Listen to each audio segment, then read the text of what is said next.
Hello, everybody, and welcome to the Daily Objective brought to you by the Ayn Rand Center UK, where we apply the practical philosophy of objectivism to everything. And today we have a very interesting topic, the psychoepistemology of tribalism.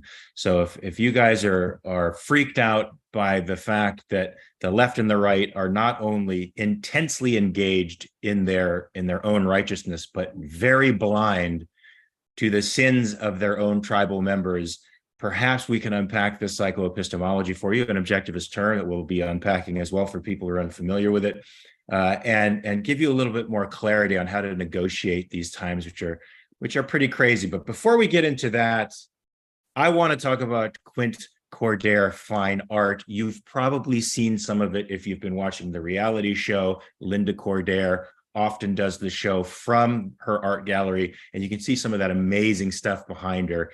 They've been making the world even more beautiful place for 27 years. I believe I just did something crazy here. Hold on. Oh boy, I don't know how to exit out of this screen. It's a cool sculpture though, right there. Am I sharing this? Am I sharing this, or is somebody else sharing this? I can see. Oh yeah, you are also blocking the ad for me, just so you know.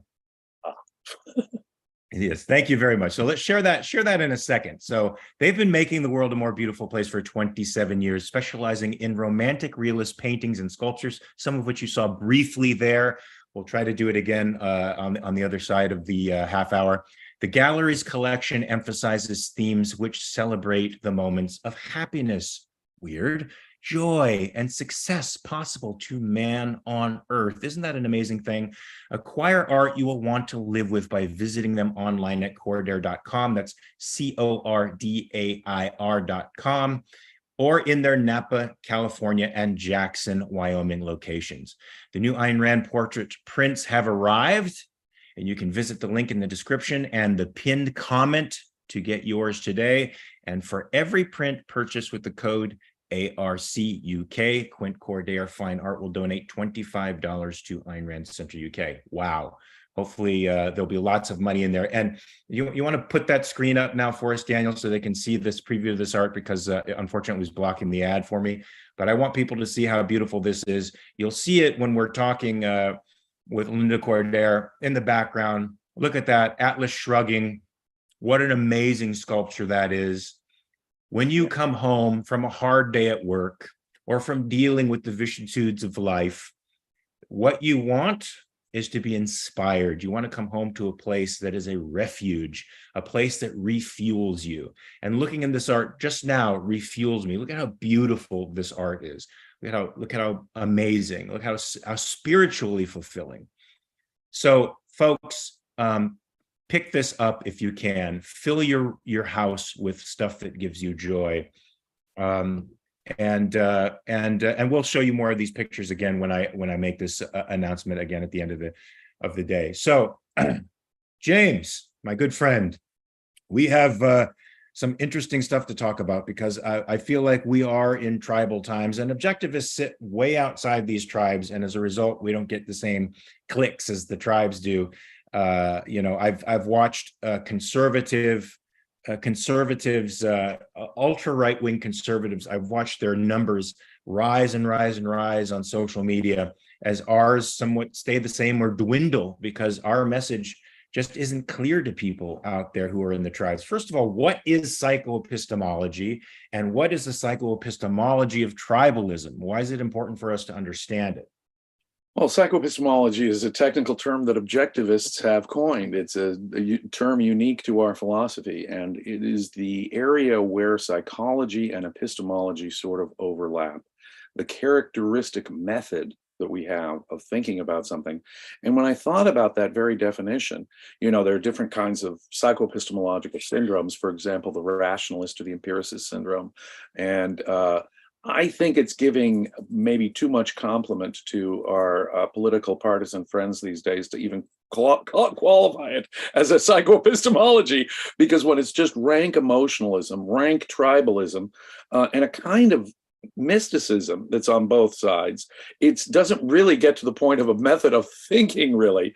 It's the closest thing I would have to it is saying they think about this. It's sort of a pragmatism that's built in, I think, that's underlying this.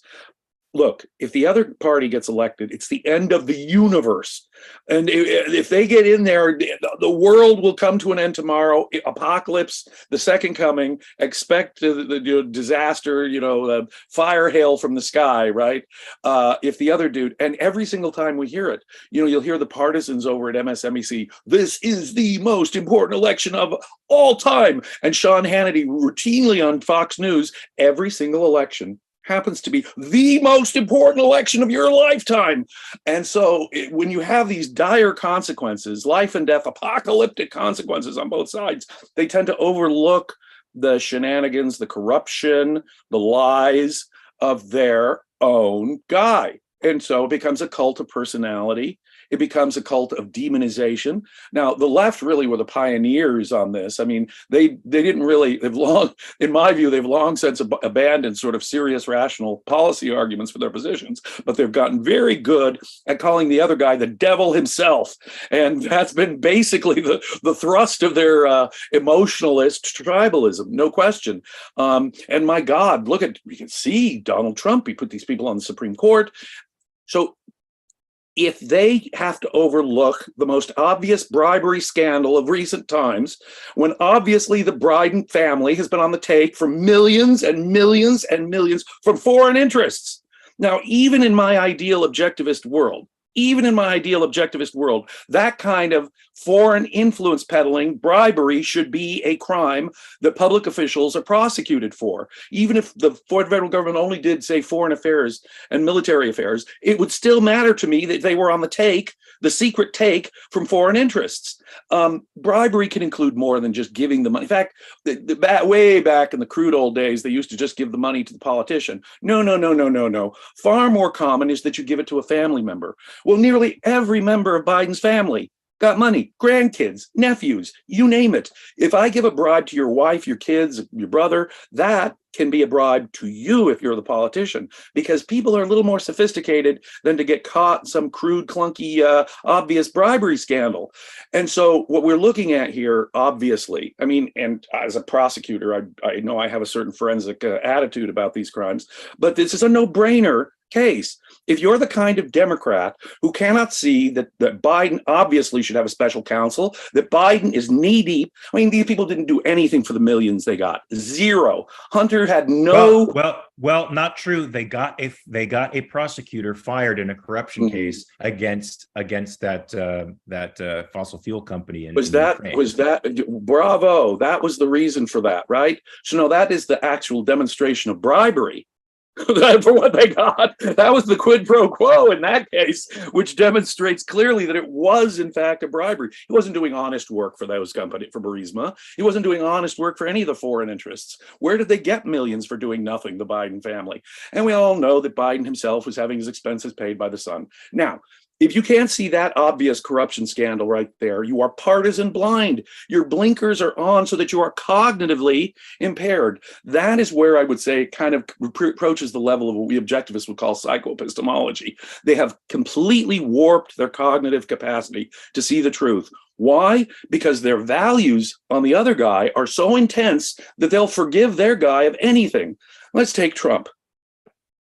I don't care whether what Trump asked Vice President Pence to do after the Electoral College met, have the Senate not certify the Electoral College results, which is just a ministerial sort of rubber stamp act that the Vice President, the Senate, and the Congress does. They just receive the votes as given by the states. There's nothing the Vice President can constitutionally do. Trump told his vice president to violate the Constitution. I don't care if it was perfectly legal for Trump to do that. I don't care if it had nothing to do with the demonstration and violence on January 6th. What Trump did was to violate an ancient precedent of American power, where the president peacefully turns over power to his successor. When the Electoral College had voted, When each of the state legislators had certified those electors, the Constitution was satisfied, and Trump should have said, "Congratulations, President-elect Biden." In not doing that, he is as bad as any of these leftists he complains about who attack the institutions of America, like the Supreme Court. He was attacking something like, or take Trump's classified document case. Come on, he lied. He lied about having classified documents. Now, if your immediate response as a Republican is to say, well, Hillary Clinton got away with a similar thing, she did it too with classified documents. Okay, your cognition is warped. You're not thinking straight. You're not identifying the facts. Now think of it from an objectivist standpoint. These people must believe that the ends justify the means. That is to say, to get these horrible apocalyptic results if the other guy gets elected from happening, it's okay to tolerate a certain degree of moral corruption and decay in our government. No.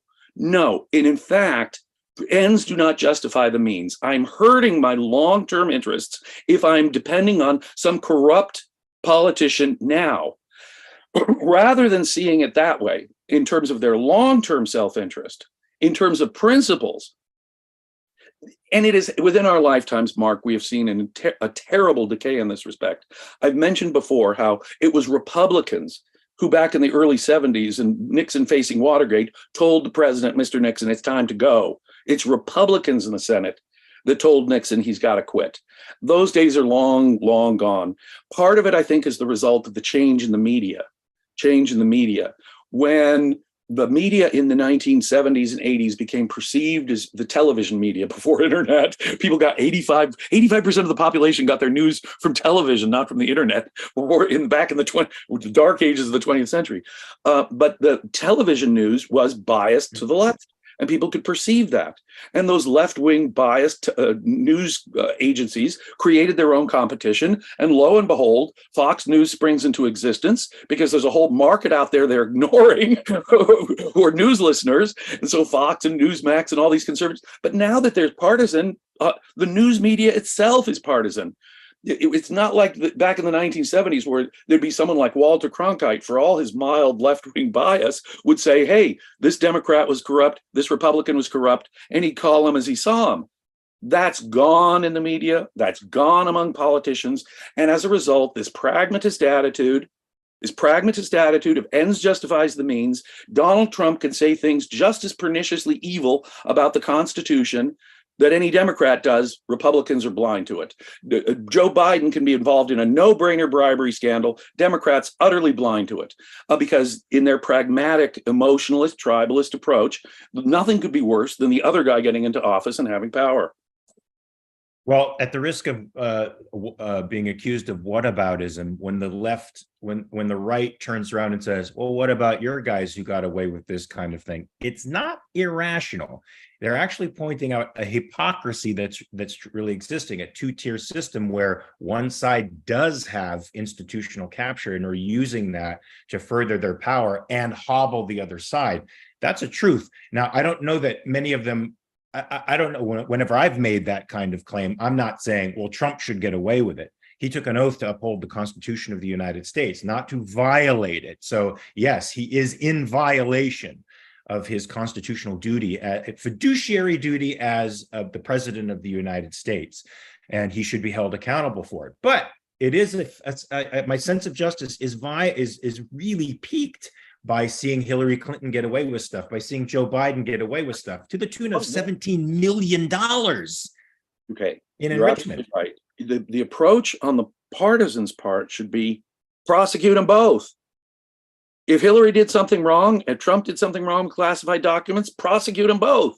Should be. Now, I hear that on the right more than I do on the left. Well, it is true that perhaps the most disturbing aspect of this is how the Federal Department of Justice, from the top down, is obviously becoming politically partisan. Now, when our criminal justice system becomes criminally partisan, at least overtly criminally partisan, we have turned a dark corner in this country. It used to be that, at least in terms of the public perception, they had to be politically neutral on these sorts of issues. And the DOJ, of course, has been particularly focused on, when it came to Trump's classified documents, we have to do a search warrant. We have to go through his wife's drawers in her closet. When it comes to Biden, well, we'll give you warning. We'll give you plenty of time to get the really bad stuff out there, and we'll ask you politely, would you please turn over these documents? So there's a totally different treatment. Hillary Clinton destroyed evidence in her case, and they let her get away with it. But of course, those Yes, they folks do. can't see Trump. They want Trump in prison because they want Trump in prison. And can we just say, I don't want this to sound like we're defending Trump in any sense of the word, because there's clear violations that he committed and he has to be held accountable for. But warrants are not supposed to be general warrants. They're supposed to specify exactly what you are looking for. You don't have a right to take a general warrant out on somebody, go serve it on them, and then search their entire premise for anything that may be incriminating to them. That is against the Constitution. Totally. His wife's underwear drawer was rifled through. I would be so pissed off. I couldn't tell you how angry that would make me. In any case, the DOJ is partisan corrupt. There's no doubt about it. On the other hand, that's not a reason to vote for Trump. I was never going to vote for Trump. The way he behaved at the end of that, after that last election, absolutely disqualifies him in my mind. There's no question. The fact that he's a victim doesn't mean that he should be the president of the United States. How is that a qualification? And yet that's the way a lot of Republicans see it. Isn't that interesting that we've created a moral stature for victims on both the left and now the right? So if you are a victim, you are entitled to a place in the hierarchy that you have not earned. And that includes Trump. Although I understand it somewhat more with Trump, because people really feel like the system is being tilted against him.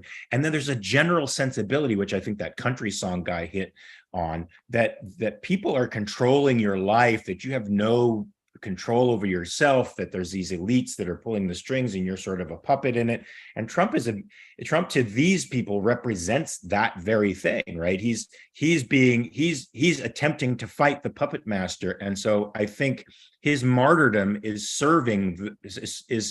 going against, it's working at cross purposes to the left. I think they're actually gonna make him bigger than he was had they just left him alone or quietly prosecuted him. Oh my God, you said so many things that are valuable there. There are a bunch of other Republican candidates, and I have to say, listening to your discussion of Vivek Ramaswamy the other day, there may be good things he cites Alex Epstein and falsely says fossil fuels are one of his 10 commandments. Okay, so there are things about Vivek's campaign that I like, but there are other aspects, pardon Trump right away. Now think about that as tribalism. And, actually Pence had a great response. That's not the objective use of the pardon power. That is a politically partisan use of the pardon power that you're suggesting, Vivek, if you're going to come and pardon Trump. But the point is that if you think Trump is a victim, there are plenty of other candidates out there for you to vote for who are going to claim that they're going to clean up the system that's persecuting Trump. You don't have to vote for Trump just because he was persecuted. It just doesn't follow. It's a giant non sequitur. On the other hand, the Democrats figure this. They figure they'll weaken Trump enough and get the Republicans all fired up. The more they make accusations and file indictments against Trump, the more popular Trump gets among Republicans. So the Republicans want to get Trump in there because he's the victim, even if he means he's a weaker candidate. And the Democrats are happy to set that up. Let's focus on Trump, get him damaged for the general election, but get the Republicans all pissed off enough that they pick him as their nominee. And I honestly think that's their political strategy this time, because they know they got such a weak candidate in Biden. That's probably very, very true. And it's easy to feel like we are puppets at the end of a wide political scheme that elitists are using against us, but I don't think that's true. We can fight these guys. We have minds of our own, and we don't have to be hopping around at their dictates. Wait, I have a term that I want to throw by you. I'm not sure if it's an objectivist term or whether Nathaniel Branden stole it from Ayn Rand or invented it himself. It's called social metaphysics. Now, how much do you think, can you explain this term a little bit? I know you're probably familiar with it. And how much does social metaphysics, that sort of second-handerness, play into this intense tribalism that we see today? Most people have turned their minds over to authority. It is a rare virtue to find people who truly think for themselves on most issues. And at least to some degree, in my experience, a lot of people just simply turn their minds over to authority. That's one simple version of it. The Fountainhead is a book all about social metaphysics. And whoever coined that term, social metaphysics, the book is about what Ayn Rand at the time called second-handedness, in effect the same thing. People who are mentally dependent on other people for their thoughts, their values. Peter Keating, one of the characters, doesn't want to be a great architect. He wants to be thought of as a great architect. Howard Rourke doesn't care what fame and gratitude he gets. He wants to construct the best buildings he can because he will have built them. He wants to be a great architect. That is the classic distinction between a social metaphysician and a reality-oriented, reason-oriented individualist. And yeah, I think social metaphysics plays into this a great deal. I think it's my tribe versus your tribe, my authorities versus your authorities. And, the left, for all their pro-science, all they have to do is cite some authority, and that's it. I don't have to do any more thinking myself. I've cited the correct authority. And you, by the way, your guy is as evil as Hitler. And that's as far as the intellectual discussion needs to go with them. Yeah. I've noticed a lot of the social contagions today, whether it's the trans movement, which I believe is a highly, we can attribute to a lot of it to social contagion, to that acquiring self-esteem by being a part of a movement or acquiring moral stature by being a victim, and then feeding off of that stature that the rest of the community is giving you, and getting your whole worldview and sense of purpose and sense of meaning from that. You can see the same thing with identifying as a leftist, identifying with somebody on the right. Their sense of being is caught up in these groups, what they claim to stand for, and that's really hard to. A social metaphysician is really hard to make an independently thinking being, don't you think? What can we as objectivists do? Yeah.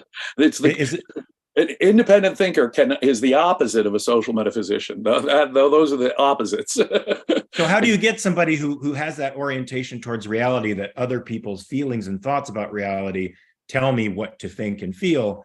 And how do you transition them from that to an independent thinker? Oh boy, once you're psychologically automatized into being a crowd pleaser as opposed to a you pleaser, and not really caring what other people think, going by your own best judgment, that takes courage, that takes backbone, that takes a spine of steel and balls of brass. So it's a high virtue to be an independent thinker. And in this world, with this sort of philosophical culture, most people are going to be turning their minds. On the right, you can see that they turn their minds over to a religious authority. That's a total turning your mind over to a religious authority. But something on the left, you see the same kind of dogmatism, because they don't have objective values. They've bought into the is-ought dichotomy and moral subjectivism and moral collectivism. And so to them, there's no more rational and independent argument that there is. They're just as dogmatic and emotionalist and tribalist as anything you see on the right, sometimes even more intense and fierce. They're religious, dogmatic about it. When you say, well, wait a minute, y'all are the scientific relativist skeptic types, aren't you? Oh, but when it comes to values, people have got to have values. And indeed they do. And so when you do have values, they need to be passionate, how do they come out? Total irrationality, total tribalism, total emotionalism, total pragmatism, total social metaphysics. Yes, reforming from some orientation like that to independence is a very, very difficult thing. It's probably why most people don't do it, why they prefer to give themselves over to mysticism, because it's so much easier. Look, this is the road less traveled by, folks. Being rationally egoistic is a road less traveled. It's difficult, it's arduous, but the rewards are great if you do it. There's nothing like feeling in command of the things that you can be in command of, as opposed to our country singer who sang the anthem for the right, even though he didn't mean it for the right, feeling so out of control of your entire existence that you drown yourself in a bottle of whiskey. That is not the objectivist way. If you want to feel in control of your life, folks, take rational control of it today. How do you do that? Start reading Ayn Rand. Subscribe to sites like the Ayn Rand Center UK. Watch content like this, right? Listen to people like James Valliant, who's going to be giving courses on the Constitution, which you should know if you don't want to be duped by the demagogues out there. Go ahead. Sorry, James. I gotta say something. You keyed me up here. This Saturday, we're doing another one of our mock trials. It is only available to platinum level subscribers of ARCUK, Ayn Rand Center UK.